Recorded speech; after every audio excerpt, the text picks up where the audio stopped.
Allô? Allô? C'est pas mignon les petits pattes en l'air là?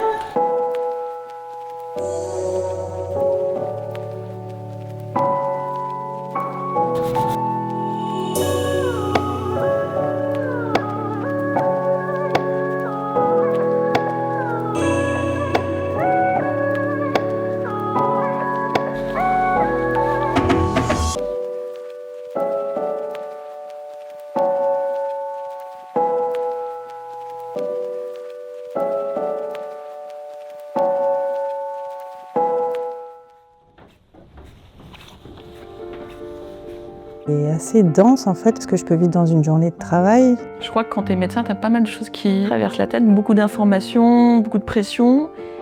Les gens que je soigne n'ont pas forcément choisi d'être soignés. Il y a des situations de crise, il y a des maladies aiguës assez lourdes. Il faut entendre la douleur des autres, donc ça c'est toutes des choses qu'on encaisse. On a des émotions à gérer, donc on les gère devant les gens, mais derrière il faut réussir à digérer tout ça. Et c'est hyper important de pouvoir se vider la tête, de passer à autre chose. Je tiens grâce à mes activités extérieures justement qui me permettent de libérer toutes ces tensions nerveuses quand on est face à des fins de vie, face à des cancers, face à tout ça, quoi. On ne peut pas concevoir de continuer à travailler sans avoir à côté quelque chose qui me permet de m'échapper mentalement et physiquement. D'aller se vider la tête en l'air quand on a le métier qu'on a, c'est une bouffée d'oxygène, on est centré vraiment sur ce qu'on fait. On ne pense pas au boulot, là on pense au moment présent parce qu'on n'a pas le choix, on est obligé. Oh merde, il faut être là, ici et maintenant.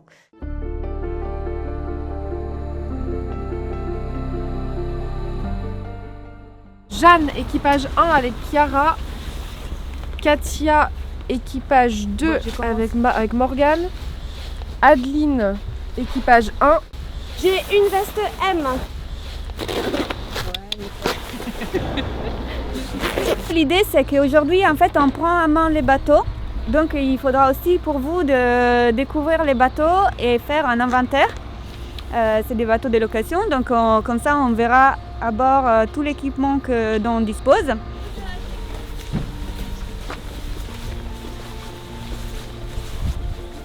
Ce jour-là, je découvre en fait les autres filles, où on se connaît pas du tout, mais où on commence à parler, qu'en fait l'ambiance est super sympa. Je sens qu'il y en a qui connaissent déjà bien le milieu de la voile. Ça me rassure un peu sur la suite.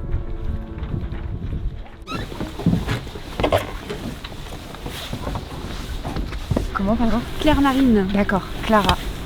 Marie? On se connaît pas, on a des profils différents, on a des expériences différentes, des personnalités différentes, des âges différents. Et ce qui est dingue, c'est que en partageant la voile, et ben tout ça, c'est comme un puzzle qui va s'assembler.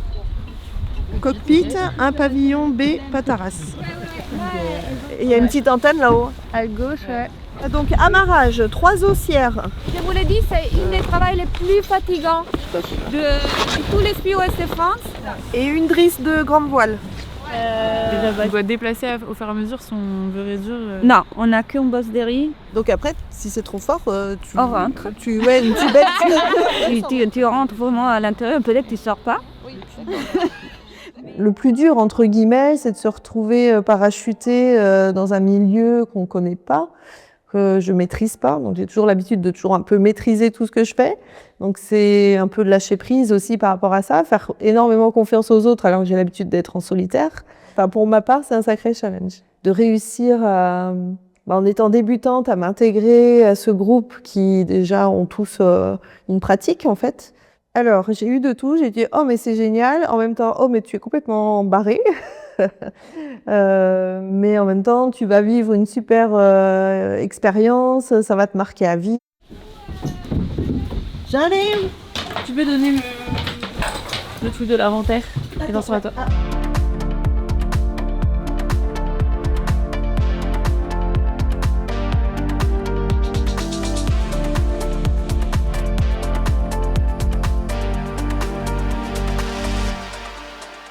Quand on s'est retrouvés ensemble, on se dit tiens, toi tu fais kiné, toi t'es médecin, interne, externe.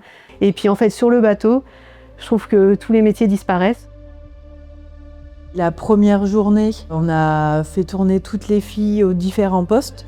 Et comme on avait quand même cet objectif de régate à la fin, dès le deuxième jour, on a défini des postes spécialisés. Le but, c'est de répéter les manœuvres au maximum pour que les mouvements deviennent automatiques, que les choses s'enchaînent le plus rapidement possible et de manière plus fluide.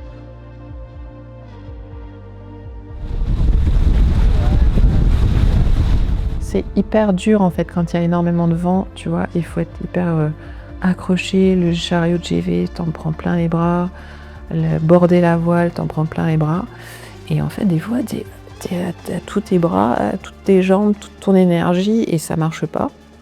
Enfin voilà, il y avait vraiment un truc où je me disais ça va pas le faire. Il y a quand même beaucoup de bienveillance et d'entraide. Chacun est capable de reconnaître ses limites et demander de l'aide. Ce qui fait vraiment une force du coup pour progresser ensemble en fait.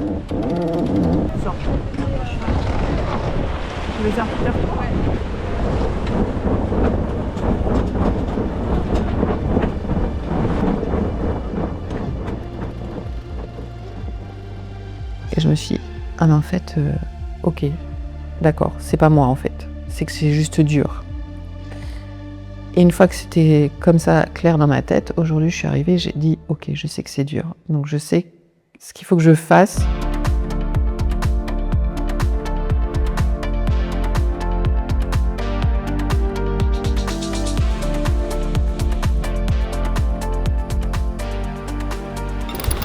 Tourne un peu. C'est très bien, Carole. Je vois les dériveurs qui en toi.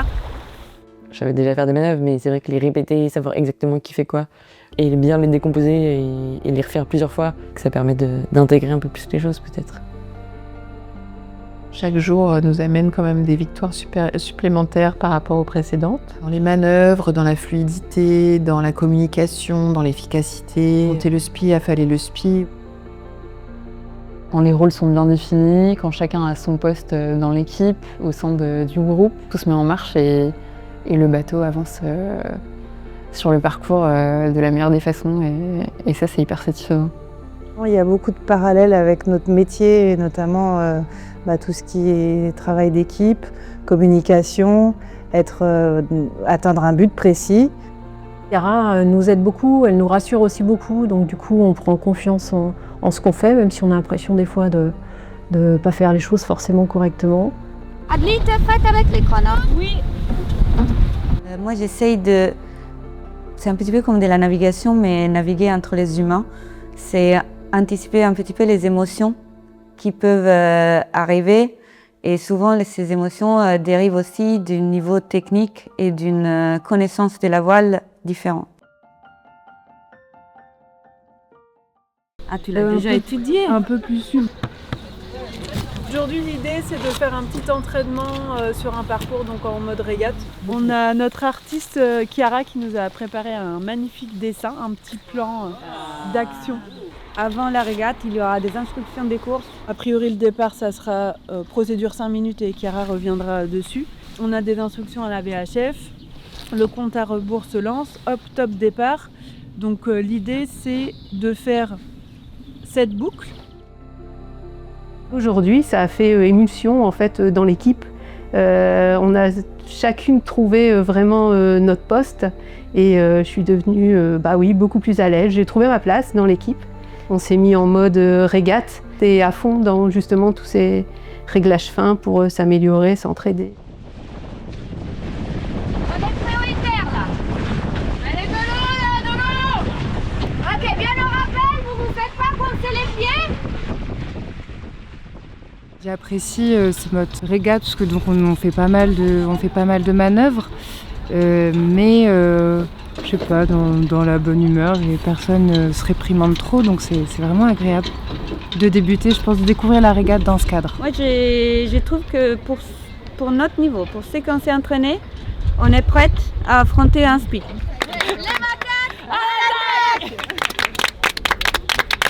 C'est une belle journée en gros.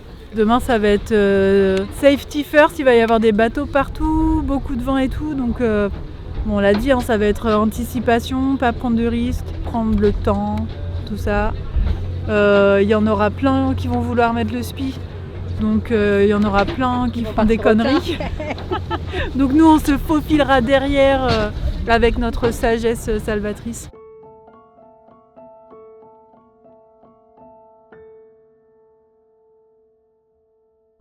À fond la caisse, ça va être du sport en pleine prépa mentale, là dans la voiture, attention. On commence fort quand même, ça va être du 20 nœuds, rafale à 30, avec de la pluie. C'est un peu stressant, il va falloir faire très attention.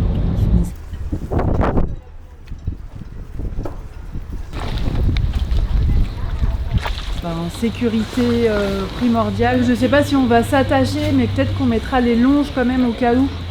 Et on regardera à bord pour pas que ça traîne, il faudra faire un nœud sur le gilet. Un petit peu d'appréhension. Le briefing, on parle un peu de la météo, des changements de vent, des règles de sécurité, des tactiques. Et je me suis demandé si j'allais être à la hauteur en fait en course. Qui dit que B est prioritaire? Ok. Il y a 468 bateaux sur l'eau. Je ne vais pas toutes les dessiner. Mais du coup, là, ça se complexifie. D et les E. Qui est prioritaire?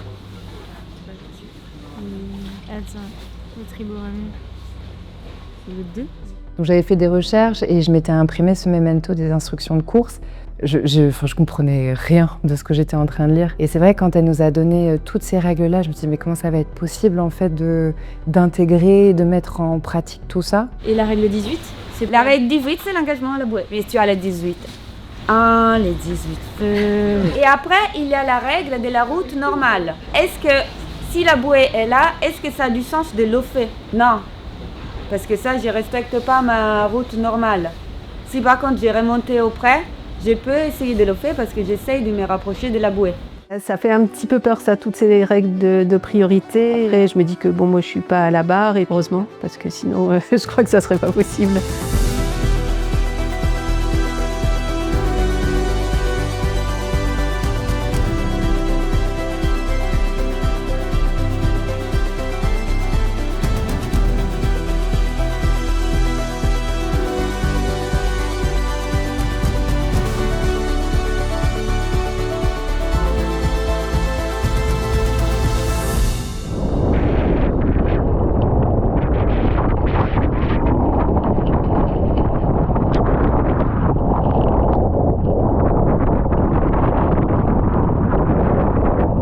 J'ai halluciné, mais vraiment, j'ai halluciné. Enfin, j'avais jamais vu de régate de ma vie. Là, vu le nombre de bateaux, le niveau, les conditions météo que je trouvais horribles, je me suis dit, mais on va vraiment naviguer par ce temps-là. Dans un univers de terrien, tu te retrouves sur une régate avec, sur le plan d'eau, 450 bateaux. Ça part dans tous les sens, 30 nœuds de vent, ça agite, il pleut. Donc c'est extrême. Il y a eu pendant cette première journée des grosses collisions avec des bateaux, même des hommes à la mer et tout, donc ça pouvait être super dangereux. Une première manche difficile, parce que voilà, dans la connaissance du parcours, dans la prise de repères, aussi dans ces conditions-là, parce qu'on ne s'était pas encore entraîné avec cet équipage-là dans ces conditions. Et puis à la fin de la première manche, on déchire la grand voile. Donc ce qui nous a contraint d'abandonner du coup les 2 autres manches qui étaient lancées dans la journée. J'ai un côté de compétition quand même, qui est bien ancré en moi, et donc forcément la déception d'abandonner et de devoir rentrer, mais c'était une sage décision, parce que comme ça au moins on a pu réparer notre grand voile, et ce qui était la meilleure chose à faire.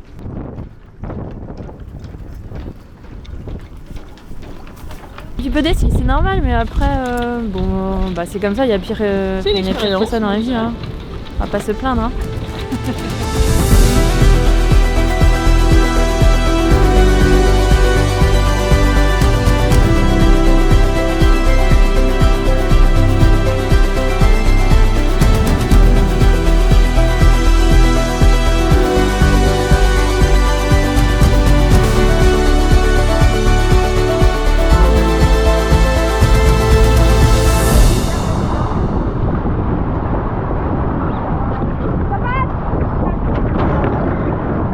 On savait que les premiers jours, pour certaines, c'était la première fois qu'ils voyaient un parcours banane.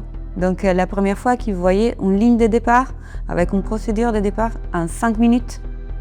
C'est vraiment génial, on se prend vite dedans. J'étais hyper concentrée dans ce que je faisais, donc j'avoue que j'étais même pas capable de savoir où on en était sur le parcours parfois. Notre objectif premier d'un point de vue sportif, c'était de comprendre la dynamique de la régate et les parcours. Finalement, dans ces conditions-là, en restant concentré, avec des objectifs assez humbles, on a fait un score qui était très correct pour des débutantes et donc on s'en est pas trop mal sorti, donc ça c'était super encourageant. Ce que j'ai remarqué hier, c'est que parfois on a du mal à se repérer sur le plan d'eau. Donc, en fait, on divise en 7 phases. Première phase, c'est la phase de pré-départ. Adeline, c'est le timing. Claire me dit les bateaux sous le vent. Sarah, les bateaux collision au vent. Et Jeanne localise les comités, on a vu hier. Bonjour! Spi Ouest de France, journée 2. Hier, on avait 30 nœuds. Aujourd'hui, on a pétole. J'attends de voir le vent venir. Nous là on court en fait pour le trophée de l'ambiance. On n'est pas fatigué. On n'est pas fatigué. La combi elle a pas séché. La combi elle a pas séché. Et le soleil il s'est pointé. Et le soleil il s'est pointé. Et la manche on va gagner. Et la manche on va gagner. Les macaques à l'attaque. Les macaques à l'attaque. Le temps est long, on demande du vent s'il vous plaît.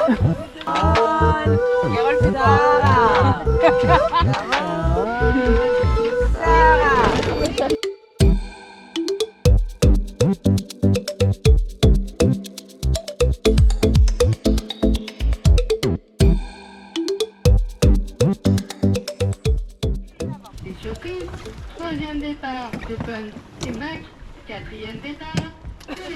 Donc là, on va se lancer, comme je vous ai expliqué ce matin, dans la phase de pré-départ. Galope un peu. Une 20. Ok, vous restez comme ça. 45 secondes. 20 secondes. La balle. 15. 10 secondes. C'est bon, on est pas sur la ligne, on peut y aller. Allez, vite. Le deuxième jour, on commençait à connaître les procédures de départ, ensuite à connaître les parcours. Donc on pouvait commencer à avoir un petit peu plus d'engagement, plus envie de bien marcher, mais avec toujours un petit peu la limite de se mesurer avec des concurrents. Au début, les départs, on était un petit peu en retard.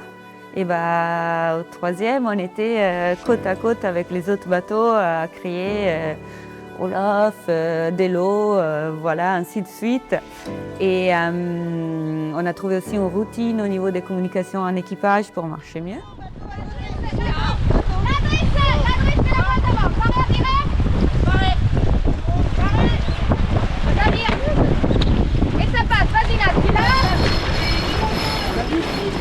Tout le monde sous le vent. 3, 2, 1, ça saute. Je trouve que ça demande beaucoup de concentration. Là aujourd'hui, franchement, sur le bateau, on entendait les mouches voler. Il n'y avait vraiment aucun bruit auprès, c'était impressionnant. Pas bouger trop, on parlait pas, sauf pour les infos importantes. Ça m'aidait à me concentrer, mine de rien.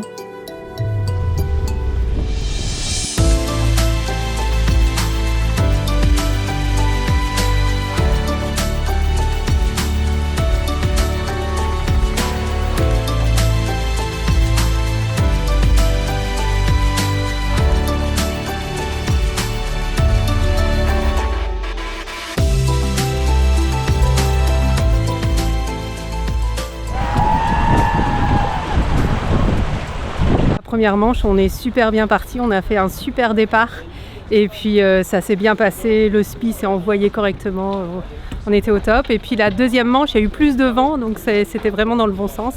Et là pareil, super départ et super régate et le pied total. Cette météo veut dire grosse instabilité. Très probablement, la météo ne va pas respecter les horaires affichés ici. Les yeux tarés à pouvoir réagir au bon moment. Aujourd'hui, nous sommes dans le top 10. On est à fond, on est motivés. Avec une météo un peu engagée quand même, pas mal de grains aux alentours de la zone de course. Donc on va essayer de donner notre maximum pour gérer le speed dans ces conditions. Et voilà, bonne régate à tous.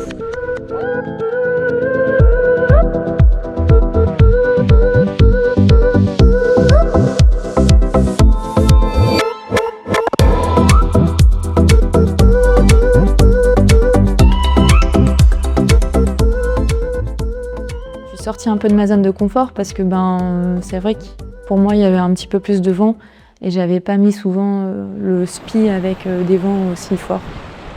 Donc oui, j'étais contente de le faire.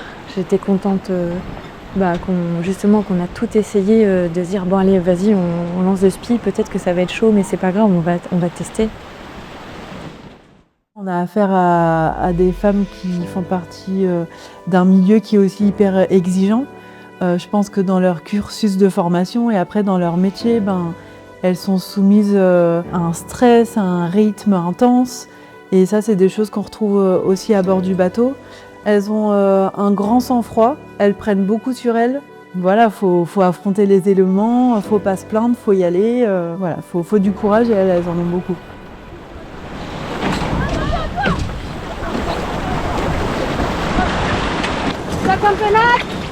Encore un peu. Nickel. On a une capacité en fait à se déconnecter un petit peu pour ne pas être stressé dans les apparences, ne pas être stressé, ne pas paniquer et à savoir faire ce qu'il faut faire au bon moment, sans se crier dessus, parce que de toute façon dans nos métiers, si on fait ça, la personne qui a besoin d'aide alors qu'on est tous en panique, ça va pas aller du tout. Et sur le bateau, c'est un peu la même chose. Super journée. On commence là, on est prête à faire un nouveau speed. Les niveaux est acquis, on envoie les speeds dans toutes les conditions. Super virement de bord, super affalage, passage de bouée, super stratégie. Et là, on rentre à la maison avec trop la pêche pour en découdre demain. Ciao, ciao! Et on les a tous filés!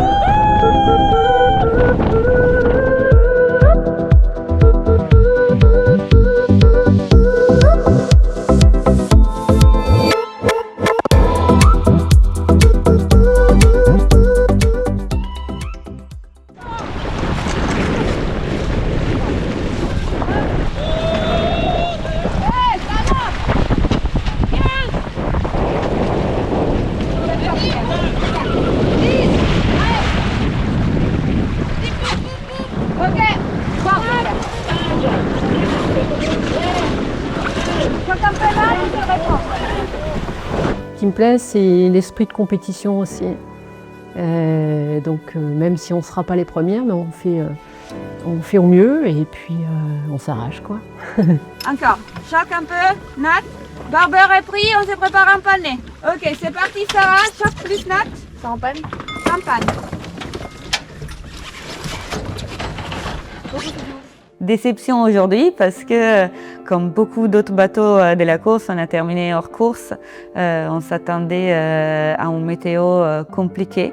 Et ça a été le cas. Mais jusqu'à l'annonce de la fermeture de la ligne, on était tout le monde sous les vents, tout le monde accroupi, à bouger tout doucement pour ne pas gêner la marche du bateau. Je trouve que d'un point de vue sportif, on a vu, Morgane et moi, une progression et un goût de la régate qui montait de jour en jour.